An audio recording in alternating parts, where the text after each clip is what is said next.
Ako lamang ang kaligtasan ng sangkatauhan. Ako lamang ang tanging pag-asa ng sangkatauhan. At lalo na, ako ang siyang dahilan kung bakit umiiral ang sangkatauhan. Kung wala ako, ang sangkatauhan ay agad na darating sa ganap na pagtigil. Kung wala ako, ang sangkatauhan ay daranas ng malawakang kapahamakan at tatapakan ng lahat ng uri ng mga multo, kahit na walang nakikinig sa akin. Nakagawa ako ng gawaing walang sino man ang makagagawa. Ang tangi kong pag-asa ay mababayaran ako ng tao ng ilang mabubuting gawa.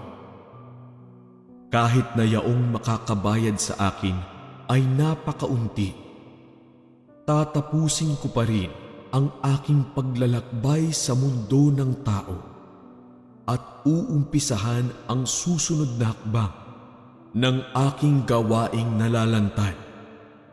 Dahil lahat ng aking pagmamadaling pagparuot parito sa gitna ng tao nitong maraming taon ay naging mabunga at lubos akong nasisiyahan.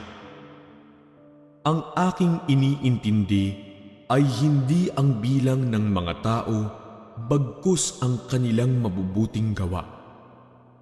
Gayunpaman, umaasa ako na naghahanda kayo ng sapat na mabubuting gawa para sa inyong patutunguhan.